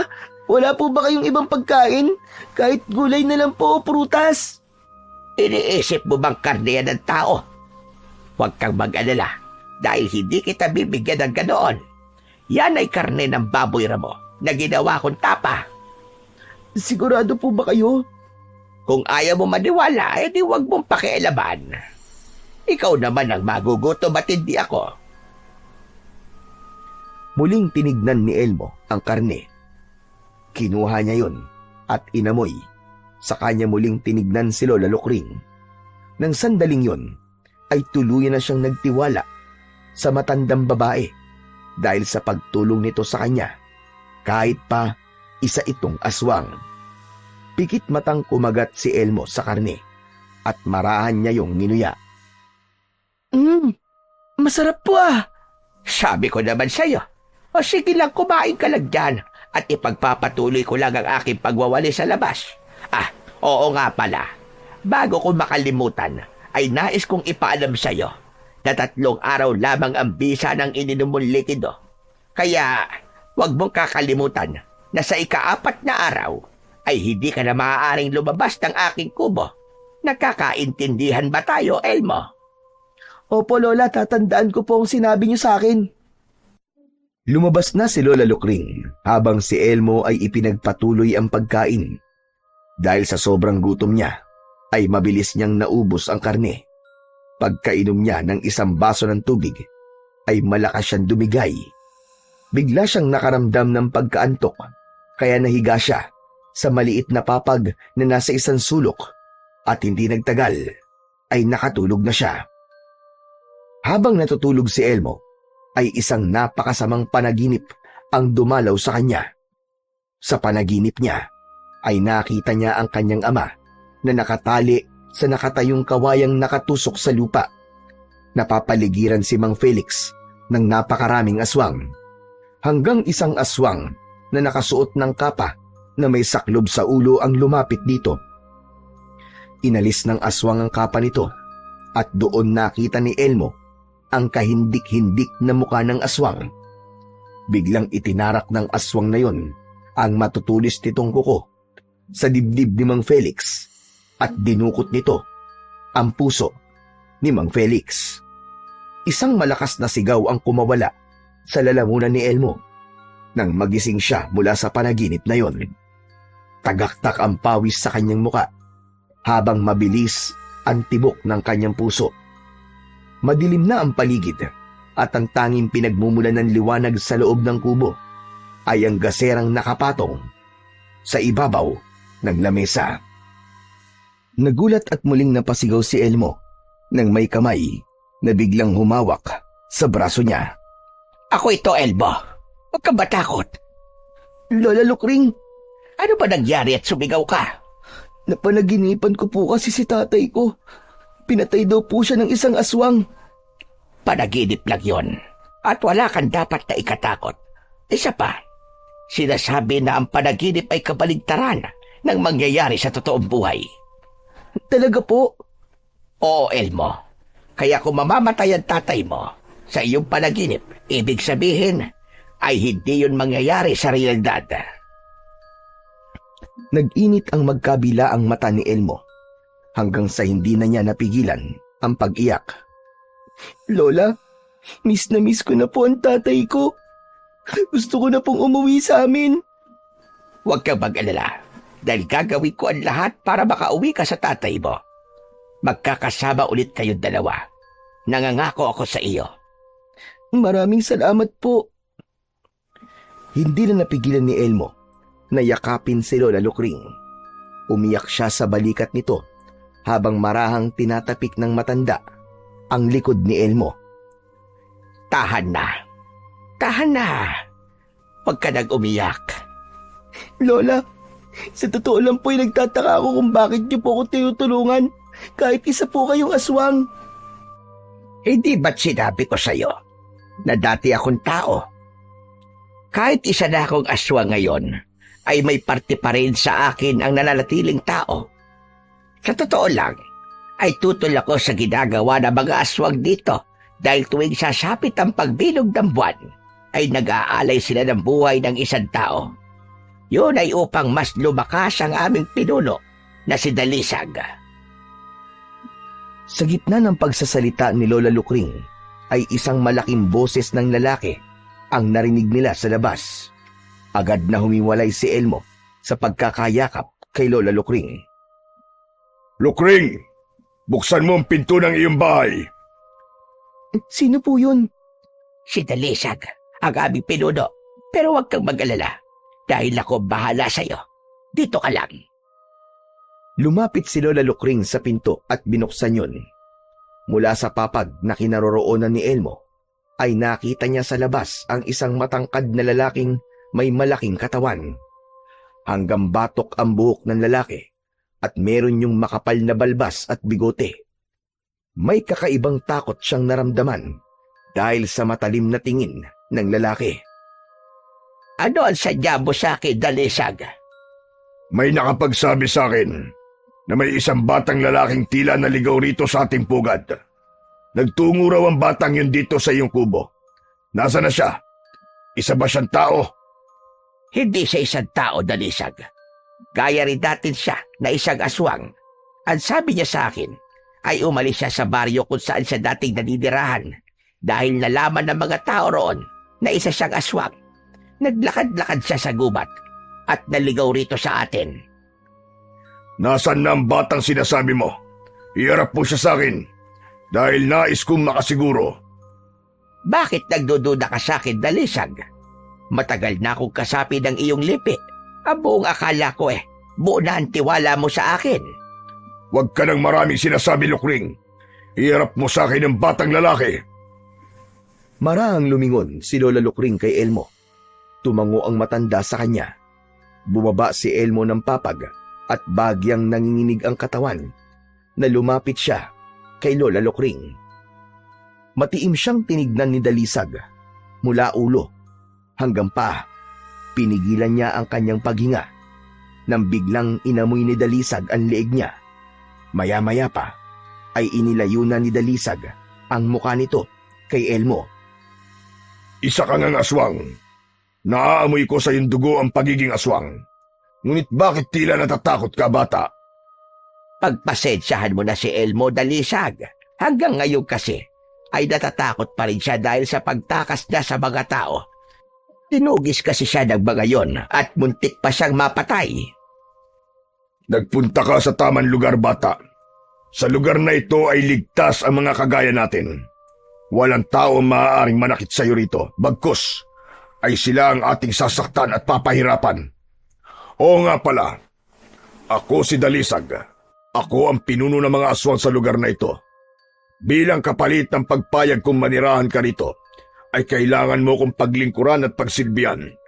Wala kang ibang kikilalaning Panginoon, kundi tanging ako lamang. Nagkakaintindihan ba tayo? Opo, naiintindihan ko po, Pinunong Dalisag. Mabuti naman. Lokring, ikaw na ang bahalang magsabi sa batang yan ang mga dapat niyang malaman at ihanda mo rin siya sa magaganap na gabi ng pag-aalay. Ako na ang bahala sa kanya, Dalisag. Walang paalam na tumalikod si Dalisag at naglakad palayo. Nang nawala na yon sa kanilang paningin, ay sakalang isinarado ni Lola Lokring ang pinto. Doon na sila nakahinga ng maluwag. Totoo nga po ang sinabi niyo, Lola. Hindi nga nalaman ng aswang na yun na isa akong tao. Ang galing! Sinabi ko naman sa'yo, epektibo ang likidong ininom mo kanina. Nakita mo naman na inisip ni Dalisag na isa ka ring aswang. Pero Lola Lokring, nakakatakot po si Dalisag. Kahit nasaan yung tao siya, ay natatakot na po ako sa kanya. Totoo ang iyong sinabi. Nakakatakot talaga si Dalisag. Wala siyang awa lalo na sa mga tao. Sa tuwing umaatake siya sa inyong baryo, ay hindi maaaring wala siyang papatayin. Kahit ang mga alagad niyang aswang, ay hindi siya nagdadalawang isip na patayin kapag may nagawa itong mali o labag sa kanyang kautusan. Ang tapang niyo naman po pala kung ganun, kasi sinuway niyo po si Dalisag. Ito pong pagtulong niyo sa akin, isang malaking paglabag po ito, hindi ba? Alam ko, Elmo. At alam ko rin kapag nalaman ito ni Dalisag, ay papaslagin niya ako. Pero wala na akong pakialam kahit mamatay ako. Basta alam ko na ginawa ko ang tama. Matanda na ako. At hindi na ako natatakot na mawala sa mundong ito. Ang gusto ko lang, bago sana ako mamatay, ay may magawa akong kabutihan. Kaya nang makita kita, ay hindi na ako nagkaroon ng pagdadalawang isip na tulungan ka. Naantig ng gusto si Elmo sa mga salitang sinabi ni Lola Lokring. Mas lalo niyang naramdaman ang kabutihan nito dahil kahit sarili nitong buhay ay handa nitong ialay basta matulungan lang siya nito. Sa unang gabi ni Elmo, sa pugad ng mga aswang, ay hindi niya magawang makatulog. Tahimik ang paligid pero hindi nawala ang takot niya, lalo na sa tuwing naiisip niya na ang lahat ng kasama niya sa lugar na yon ay pulos mga aswang. Dahil hindi makatulog, ay bumangon si Elmo. Kinuha niya ang kanyang bag na nasa ilalim ng papag. Binuksan niya yon at inilabas niya ang medalyon na ibinigay sa kanya ni Mang Felix. Biglang nagising si Lola Lokring at lumapit ito kay Elmo. Ano yang hawak mo, Elmo? Isa po itong agimat na ibinigay po sa akin ng tatay ko. Kapag suot ko po ito, ay nagkakaroon po ako ng kakaibang lakas kapag nakikipaglaban po ako sa mga aswang. Ito po ang dahilan kung bakit ko napatay yung aswang na sinasabi ko po sa inyo. Pero ito rin po ang dahilan kung bakit nagalit po si tatay sa akin. Elmo, sana ay maunawaan mo na walang kinalaman ng bagay na yan kung bakit nagalit ang tatay mo sa'yo. Ang iyong pagsuway sa kanya ang totoong dahilan kung bakit siya nagalit sa iyo. Sana po talaga ay makauwi na po ako sa amin, Lola. Gusto ko pong humingi ng tawad sa tatay ko at sa lahat po ng nagawa kong pagkakamali. Mangyayari yan, Elmo. Maniwala ka lamang sa akin. Makakaalis ka sa lugar na ito. Ang mabuti pa ay mahiga ka na ulit. Matulog ka na at alam kong kanina ka pagising. Naunang bumalik sa papag si Lola Lukring. Ibinalik muna ni Elmo ang medalyon sa bag bago siya humiga. Kahit hindi inaantok, ay pumikit pa rin siya at pinilit niyang makatulog. Pagsapit ng madaling araw, ay nagising sina Elmo at Lola Lukring dahil sa ingay sa labas. May pagtatakang tumingin si Elmo sa matanda. Ano pong nangyayari sa labas? Bakit parang nagkakagulo po sila roon? Hindi sila nagkakagulo. Masaya sila. Sa palagay ko ay may nakuha ng mga aswang na isang taong iaalay sa kabilugan ng buwan. Lumabas ng kubo sina Elmo at Lola Lukring. Labis na nagimbal si Elmo nang makita niya na hawak ng mga aswang ang tatay niya. Nangihina si Mang Felix at puno ng sugat at dugo ang katawan. Tatakbo sana si Elmo papunta sa tatay niya, pero agad siyang hinawakan ni Lola Lukring sa braso. Anong gagawin mo? Lola, siya po ang tatay ko. Ano ka mo? Totoo ba yung sinasabi mo? Opo, kailangan ko po siya tulungan bago pa po siya patayin ng mga aswang. Hindi mo maaaring gawin yan ngayon. Gusto mo bang pati ikaw ay mamatay? Pero Lola, makinig ka sa akin, Elmo. Kung nais mong iligtas ang tatay mo, ay kailangan nating magkaroon ng konkretong plano. Hindi ka dapat nagpapadala sa bugso ng iyong damdamin dahil yan ang magpapahamak sa iyo. Napagtanto ni Elmo na may punto ang sinabi ni Lola Lukring. Naalala niya na dahil nagpadala siya sa gusto niyang gawin, kaya nagalit ang tatay niya sa kanya. Kahit gustong lapitan at tulungan ni Elmo si Mang Felix, ay wala na siyang nagawa, kundi ang tignan na lamang yon. Awang-awa siya sa tatay niya dahil sa kalagayan nito ngayon. Hindi siya makapaniwala na nagawang talunin ng mga aswang ang isang napakahusay na manunugis na gaya ng tatay niya. Patuloy na hinila ng mga aswang si Mang Felix hanggang sa nawala na ang mga yon sa paningin nila. Umiiyak na bumalik si Elmo sa loob ng kubo habang nakasunod sa kanya si Lola Lukring. Ano pong gagawin nila kay tatay? Baka kailangan ko na pong kumilos kasi baka po patayin na nila ang tatay ko eh. Ang tatay mo ang gagawing alay sa kabilugan ng buwan. Kung ganun, may posibilidad pong mangyari na panaginipan ko na pinatay ng aswang si tatay. Lola, tulungan niyo po ako. Ayoko pa pong mamatay si tatay. Tutulungan kita, Elmo. Ang kailangan nating gawin ay mag-isip ng isang solidong plano. Sinabi ko na sa iyo. Hindi tayo maaaring kumilos agad. Alam kong mahirap, pero kailangan mong kumalma para makapag-isip ka ng maayos. Paulit-ulit na huminga ng malalim si Elmo, pero kahit na anong pilit niyang kumalma, ay hindi niya magawa dahil alam niya na hindi na lang buhay niya ang nanganganib ngayon, kundi maging ang buhay ng kanyang ama. Pagsapit ng tanghali, ay lumabas si Elmo. Hinanap niya ang pinagdalhan ng mga aswang sa tatay niya, hanggang sa nakita niya si Mang Felix na nakakulong sa isang maliit na kulungang gawa sa kawayan. Nakaupo lang yon dahil mababa ang kulungan at hindi nito kayang makatayo. Nakaupo si Mang Felix at nakasandal sa kulungan. Natutulog yon at bakas sa muka ang panghihina. Naluluwang lumapit si Elmo kay Mang Felix. Tatay? Nagising si Mang Felix at nagulat ito nang makita si Elmo. Elmo, anong ginagawa mo rito? Bakit ka nandito? Dito po ako napunta sa pugad ng mga aswang nung naglayas po ako, tay. Pero wag po kayong mag-alala dahil may isang matandang babae na aswang ang tumulong po sa akin. May pinainom po siya sa akin para hindi po maamoy ng mga aswang na isa po akong tao.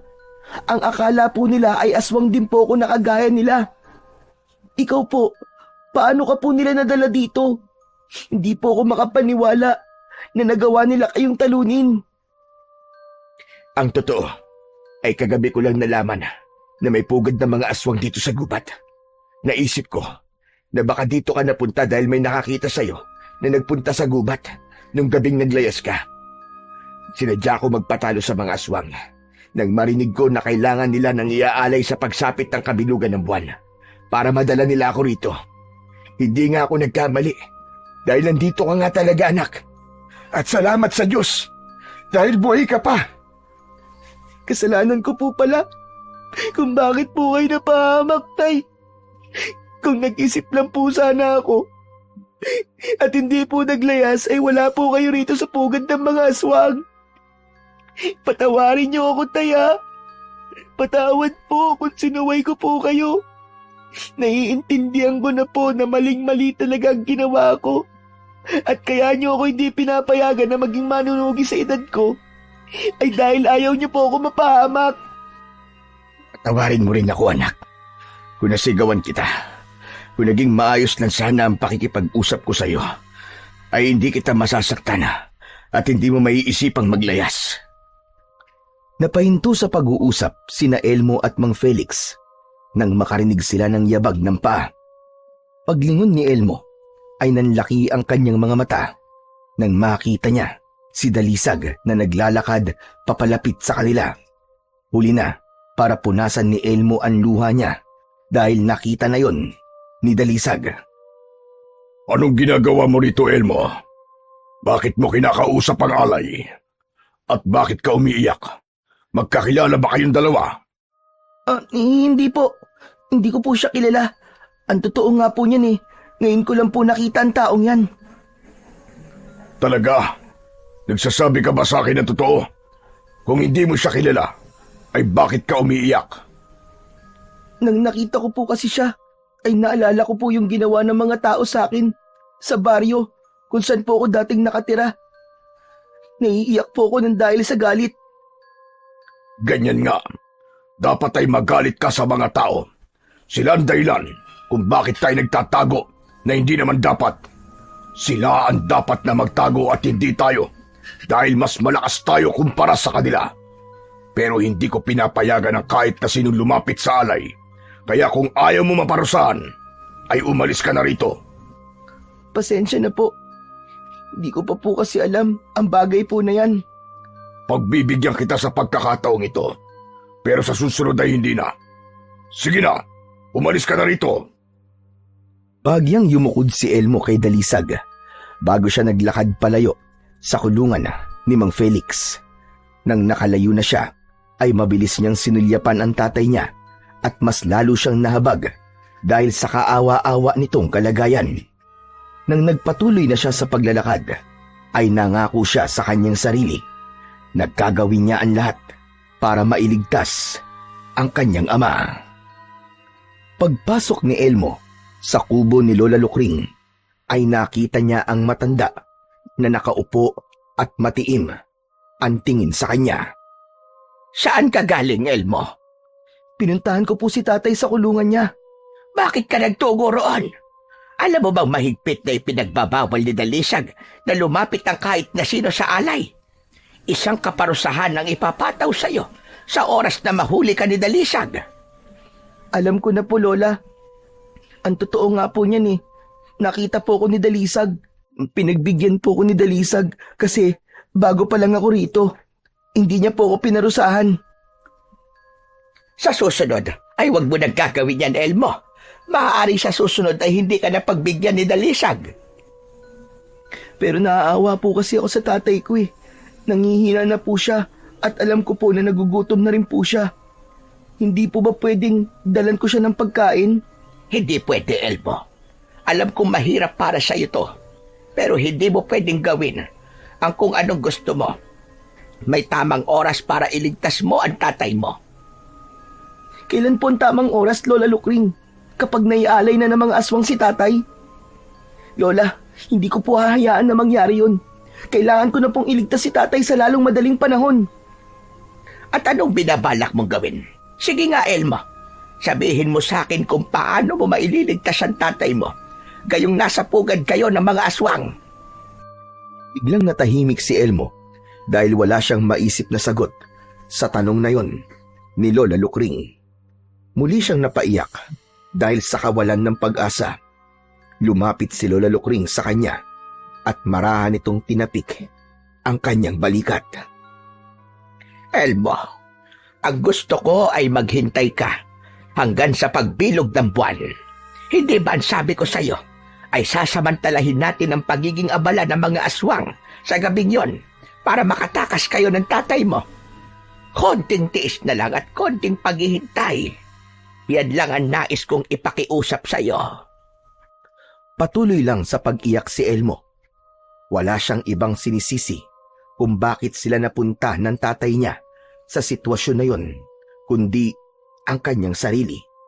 Kaya naisip niya na kung meron mang dapat gumawa ng paraan para makaalis sila sa pugad ng mga aswang, ay walang iba, kundi siya rin. Siya lamang ang may kakayahan na iligtas ang tatay niya, lalo na sa kalagayan ng tatay niya na sugatan ito at nangihina. Pagsapit ng hapon ay hindi pa rin maalis-alis sa isip ni Elmo ang kanyang ama. Nag-aalala siya sa kung ano na ang kalagayan nito sa sandaling yon. Palakad-lakad siya sa loob ng kubo at hindi niya magawang kumalma. Kawawa naman si tatay. Siguradong gutom at uhaw na siya. Kailangan ko siyang dala ng pagkain para magkaroon siya ng lakas kahit papano. Kumuha ng karne sa tapayan si Elmo. Nilagyan niya ng tubig ang baso at saka siya lumabas. Panay ang linga niya sa paligid. Nagpasalamat siya dahil tila lahat ng nakatira sa lugar na yon ay nasa loob ng bahay ng mga ito.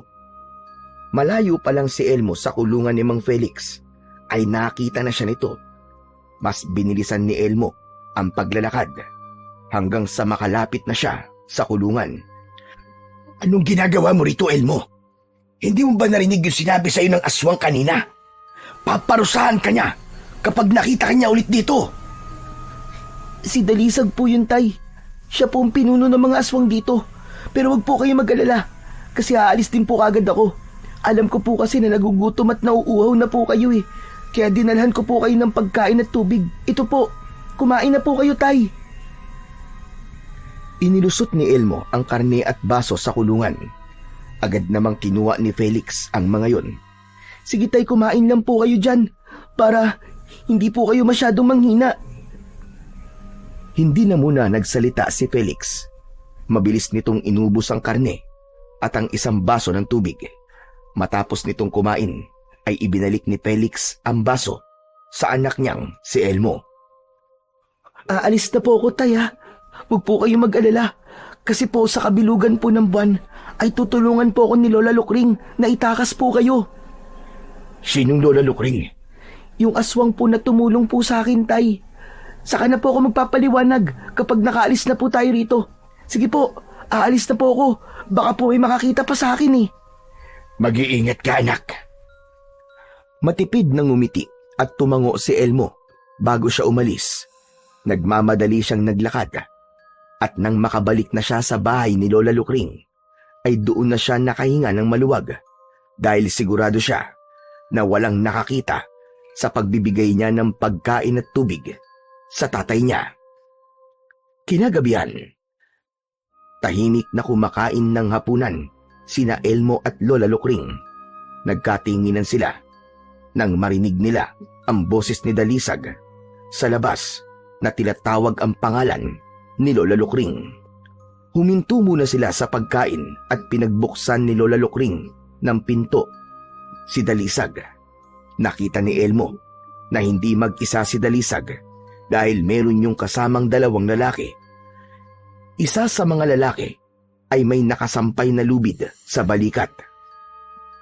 Dalisag, anong kailangan mo at nagtungo ka rito ng ganitong oras? Wala akong kailangan sa'yo. Pero sa batang inampun mo ay meron. May nakakita sa kanya na nagdala ng pagkain at tubig sa biyag, kaya kailangan niyang maparusahan. Pero bago pa lang siya rito, Dalisag, hindi pa niya alam ang patakaran natin. Pagbigyan mo na siya sa pagkakataon na to, at ako na ang bahalang magdisiplina sa kanya. Labis na kinabahan si Elmo sa narinig niya. Hindi niya akalain na meron palang nakakita sa ginawa niya kanina. Pinagbigyan ko na siya nung una, pero inulit pa rin niya. Kaparusahan na ang nararapat sa kanya. Ilabas mo ang bata, Lukring! Hindi. Kung gusto mo ay ako na lang ang parusahan mo at wag na ang bata. Tutal, ako ang totoong may kasalanan. Dahil kung sinabi ko sana kagad sa kanya ang mga bawal sa lugar na ito, ay hindi niya yung gagawin. Tumahimik ka! Ibigay mo na lang sa akin ang bata! Pakiusap, Dalisag. Ako na lang ang iyong parusahan. Inutusan ni Dalisag ang dalawang lalaki na pumasok sa kubo at kunin si Elmo. Pagpasok ng dalawang lalaki ay hinawakan ng mga yun ang magkabilaang braso ni Elmo. Hindi na siya pumalag dahil baka kapag ganun ang ginawa niya ay mas lalong magalit si Dalisag. Lola, huwag po kayong mag-alala. Kaya ko po ang sarili ko. Biglang lumuhod si Lola Lukring sa harapan ni Dalisag. Nagmamakaawa ako sa iyo, Dalisag. Huwag mong parusahan si Elmo. Inaako ko kung ano mang kasalanan ng kanyang nagawa. Huwag mo kong sagarin, Lukring, dahil baka kayong dalawa ang parusahan ko. Huwag po. Huwag po, Pinunong Dalisag. Huwag niyo pong paparusahan si Lola Lukring. Ako lang po mag-isang gumawa ng kasalanan sa inyo. Pinunong Dalisag, binigyan ko po ng pagkain at tubig ang biyag dahil nakita ko po na nangihina na siya. Naisip ko po na baka mamatay siya at hindi na siya umabot sa gabi ng pag-aalay. Kahit na ano pang dahilan mo, ay lumabag ka pa rin sa isa sa mga batas ko. Alam ko po, Pinunong Dalisag. Kaya kung ano man po ang kaparusahan na ibibigay niyo po sa akin, ay buong puso ko pong tatanggapin. Lola, wag po kayong mag-alala sa akin. Sasama na po ako sa kanila. Pakiramdam ni Elmo ay nadurog ang puso niya nang nakita niya ang pagluha ni Lola Lukring. Doon niya naramdaman na kahit iilang araw pa lamang silang magkasama ay napalapit na ito sa kanya. Matiwasay na sumama si Elmo sa dalawang lalaki at kay Dalisag. Halos lahat ng nakatira sa lugar na yon ay nasa labas at nakatingin kay Elmo. Dinala siya ni Dalisag sa lugar kung saan nakakulong si Mang Felix. Itinali si Elmo ng dalawang lalaki sa puno sa tabi ng kulungan ni Mang Felix gamit ang matibay na lubid. Tutal, tila gusto mo na palagi kang narito. Ay yan ang kaparusahan na ibibigay ko sa'yo. Bilang kaparusahan, ay itatali ka dyan buong magdamag. Pagsikat ng araw bukas, ay saka ka lang makakawala. Magpasalamat ka dahil yan lamang ang kaparusahan na ipapataw ko sa'yo. Tinatanggap ko po ang kaparusahan niyo sa akin, Pinunong Dalisag. Humihingi po ulit ako ng paumanhin sa paglabag ko po sa inyong batas. Nangangako po ako na hindi ko na po uulitin yun. Dapat lang. Dahil sa susunod, ay kamatayan na ang ipapataw ko sa'yo. Nagkakaintindihan ba tayo, bata? Opo, Pinunong Dalisag. Ilang segundong tinitigan ni Dalisag si Elmo bago yun umalis kasama ang dalawang lalaki. Nang silang dalawa na lang ni Felix ang naroroon, ay saka lang nagsalita si Mang Felix. Anong nangyari? Bakit ka pinarusahan ng Dalisag na yun? May nakakita po kasi sa akin nung binigyan ko po kayo ng pagkain at tubig. Isinumbong po ako kay Dalisag, kaya pinarusahan po ko. Sinasabi ko na nga be. Dapat kasi ay hindi mo yun ginawa. Wala po akong pinagsisisihan sa ginawa ko. Kasi alam ko na natulungan po kita, Tay. Saka mas okay nga po ito eh. Kasi magkasama tayo kahit papano. Puro ka talaga kalokohan eh. Sige na, wag na muna tayong mag-usap at baka mamaya may makarinig pa sa atin. Mahirap nang malaman nila na hindi ka naman talaga aswang. Para na rin sa kanilang kaligtasan, ay hindi mo na sila nag-usap. Makalipas ang halos 1 oras, ay nakaramdam na si Elmo ng pangangalay sa kanyang binti dahil sa matagal niyang pagkakatayo. Ganun pa man, ay hindi siya nagreklamo. Inisip na lang niya na magandang bagay yun dahil magkasama sila ng kanyang tatay. Pagsapit ng hating gabi, ay nakaramdam na ng antok at pagod si Elmo, pero hindi niya magawang makapagpahinga dahil sa kanyang pagkakatali. Hindi nagtagal, ay isang bulto ng tao ang nakita nila na paparating. Nanlaki ang mga mata ni Elmo nang malaman niya na si Lola Lukring yun at may dalang patalim ang matanda at dala rin ito ang kanyang bag. Tay, siya po si Lola Lukring. Yun po yung sinabi kong tumulong sa akin. Lola, ano pong ginagawa niyo rito? Papakawalang kita at ang iyong ama. Kailangan niyo nang umalis dito. Hindi na ako sigurado sa mga pwedeng mangyari sa mga susunod pang araw. Kaya mas makabubuti kung ngayon na kayo aalis dito. Gamit ang patalim, ay pinutol ni Lola Lukring ang lubid na nakatali sa katawan ni Elmo. Matapos yun, ay si Mang Felix naman ang pinakawalan ng matandang aswang. Maraming salamat, Lola Lukring. Tatanawin kong malaking utang na loob ang pagtulong mo sa amin ng aking anak. Ngayon ko napatunayan na hindi pala lahat ng aswang ay masasama. Huwag na tayo mag-usap dahil sayang ang oras. May itak na inilabas si Lola Lukring mula sa likod nito at ibinigay nito yun kay Mang Felix. Gamitin mo yan kung kinakailangan. Ito namang pataliman sa iyo, Elmo. Inabot ni Lola Lukring ang patalim at bag kay Elmo. Kinuha naman yun ni Elmo at binuksan niya ang bag at kinuha niya mula roon ang medalyon. Isinabit niya ang medalyon sa kanyang leeg at agad niyang naramdaman ang kapangyarihan nun. Maigpit na niyakap ni Elmo si Lola Lukring. Maraming salamat po sa inyo, Lola. Utang ko po sa inyo ang lahat ng to. Walang anuman. Sige na, umalis na kayo. Diyan kayo dumaan sa parting yan ng gubat. Mag-iingat kayo. Lola, sumama na lang po kaya kayo sa amin ni Tatay. Hindi maaari, Elmo. Isa na akong aswang. At ang manirahan sa lugar ng mga tao ay mapanganib para sa akin. Hindi na pinilit pa ni Elmo si Lola Lukring at magkahawak ang mga kamay na nagtungo sila ng tatay niya sa mas masukal na bahagi ng kagubatan. Malalaki at mabilis ang kanilang pagakbang, ngunit hindi pa man sila nakakalayo nang biglang lumitaw si Dalisag sa kanilang unahan. Nasaan yung aswang na yun? Namumula ang mga mata ni Dalisag. Matutulis ang ngipin at kuko. Ang buong katawan nito ay nababalutan ng makapal at itim na balahibo. Napahinto sina Elmo at Mang Felix. At saan kayo pupunta? Akala nyo ba ay makakatakas kayo? Ikaw bata, sino ka man talaga? Bakit ka nagtataksil sa ating lahi at tinutulungan mo ang taong yan? Dahil hindi ako isang aswang. Hindi niyo ako kalahi. Kung ganun, ay nilinlang mo lang pala ako. Kamatayan ang nararapat para sa mga kagaya mo. At sa tingin mo, ay papayag akong saktan mo ang anak ko? Uy! Tignan mo nga naman. At mag-ama pala kayong dalawa. Mas magiging maganda ang laban na ito.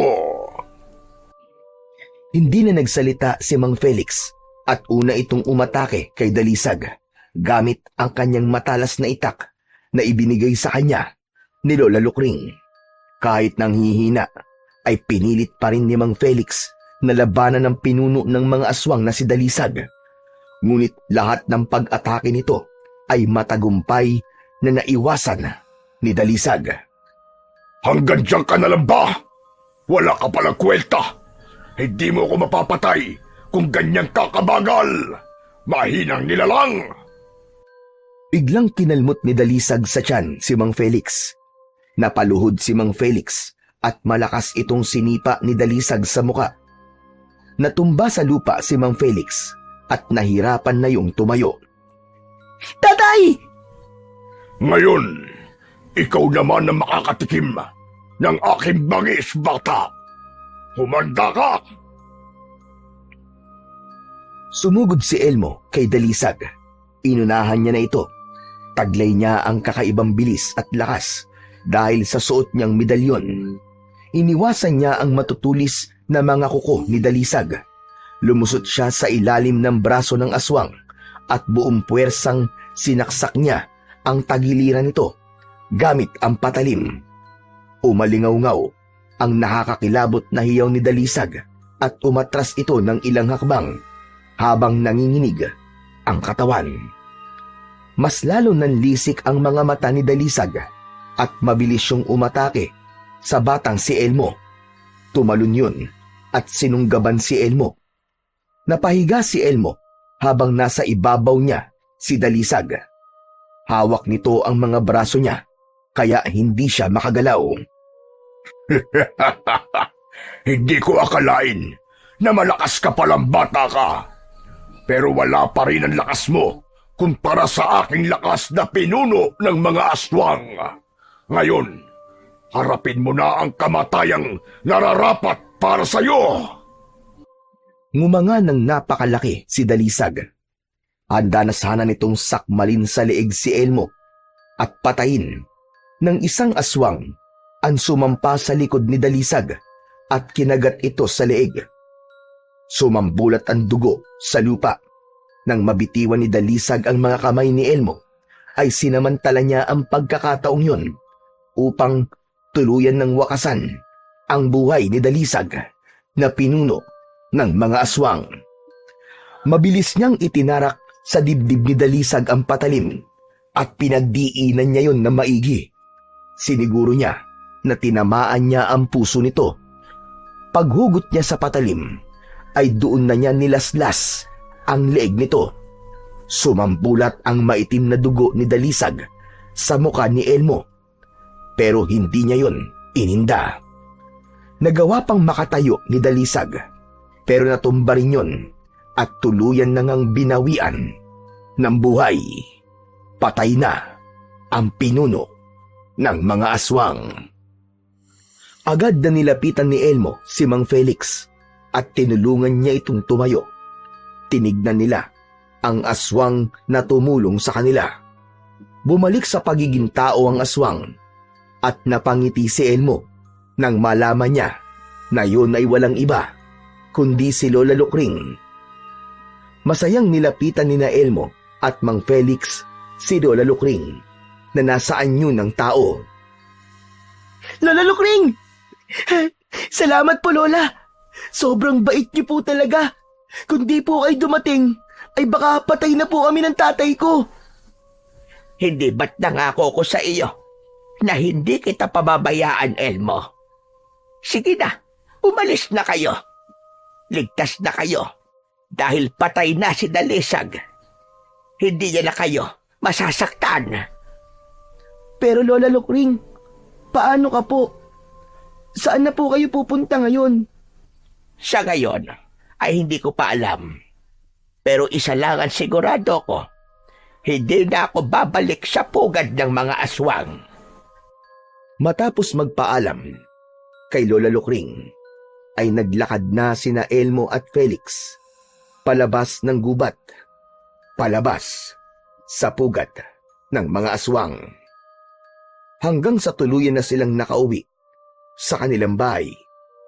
Makalipas ang ilang araw, ay bumalik sila sa pugad ng mga aswang, ngunit wala na silang nadatnan doon ni isa. Malinis na ang buong paligid. Naisip ni na Elmo na marahil matapos mamatay ng pinuno ng mga aswang na si Dalisag, ay pinili ng mga natitirang aswang na tumakas at magtago sa ibang lugar. Hindi na rin kailanman nakita pa ni Elmo ang tumulong sa kanyang aswang na si Lola Lukring. Nanatili na lamang itong isang alaala para sa kanya.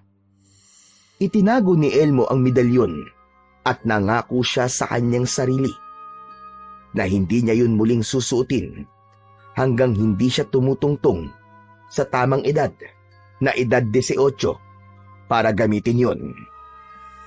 Natutunan niya ng sumunod at makinig sa mga payo ng kanyang ama. Napagtanto ni Elmo na ang lahat ng bagay ay may tamang oras o panahon at ang kailangan lang niyang gawin ay maging matyaga sa paghihintay. Dahil balang araw ay naniniwala siya na matutupad din ang kaisa-isa niyang kahilingan na maging matapang at magiting na manunugis na katulad ng kanyang ama upang ipagtanggol niya ang kanilang baryo laban sa mga aswang.